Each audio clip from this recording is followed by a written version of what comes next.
City কর্পোরেশনের নির্ধারিত স্থানে পশু কোরবানি দিলে নগদ প্রণোদনা সহ মিলবে আদর্শ নাগরিকের সনদ, মাংস পৌঁছে দেওয়া হবে বাসায়।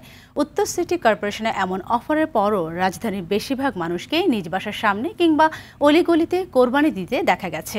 আল্লাহর সন্তুষ্টি লাভের আশায় নামাজের পরপরই শুরু হয় কোরবানির আনুষ্ঠানিকতা। জহিরুল ইসলামের ক্যামেরায় রাজধানীর কোরবানির চিত্র তুলে ধরছেন সুমন তানভীর। বৃষ্টির পূর্ব প্রস্তুতি হিসাবে পুরো মাঠ ছামিয়ানায় ঢাকা।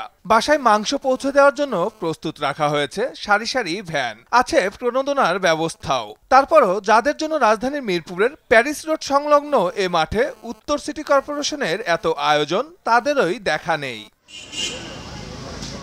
সকাল 10:30টায় মাত্র 3 থেকে 4টি গরু দেখা গেল এ মাঠে, অথচ 500 গরু কোরবানির টার্গেট নিয়ে প্রস্তুতি নিয়েছিল সিটি কর্পোরেশন। ঈদের 7 দিন আগে থেকেই এ নিয়ে পুরা এলাকায় মাইকিং করা হয়।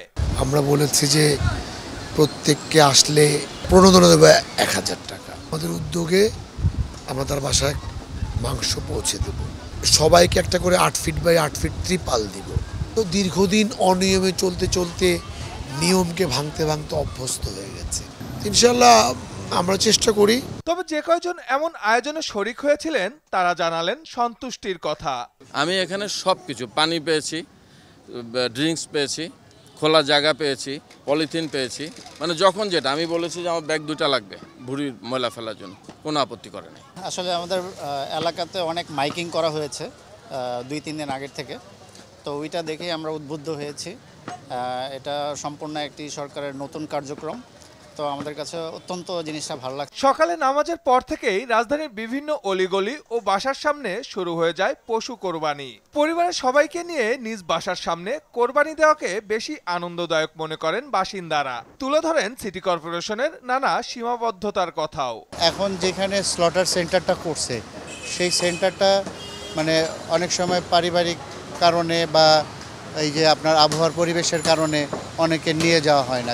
এক জায়গায় দেওয়া করলে তো অনেক জায়গার দরকার, অনেক সময় দরকার, এই জন্য যার যার বাড়ির সামনে। এখানে আমাদের নিজের ফ্ল্যাট, এখানে সবাই পাড়া প্রতিবেশী সব এখানে ছোট থেকে বড় হয়েছে, সন্তানরা ওইভাবেই এইখানে এখন গ্রামের মতো আর কি। জীবনের পরিবর্তে আরেকজনকে আরেকটা ইয়াকে কুরবানি দেওয়া। 2 দিন আগে আমার গরু এসেছে, তাকে খাওয়ানো, গোসল করানো, এসব কাজ কিন্তু আমরা নিজেরা হরহামেশা করছি, তো ওই ফিলিংসটা কিন্তু মনে আছে। তবে সিটি কর্পোরেশনের পক্ষ থেকে রাজধানীর বাসাবাড়িতে পলিথিন সহ বর্জ্য পরিষ্কারে বেশ কিছু সরঞ্জাম আগেই তাদের কাছে পৌঁছে দেওয়া হয় বলেও জানায় বাসিন্দারা। সুমন তানভীর, RTV, ঢাকা।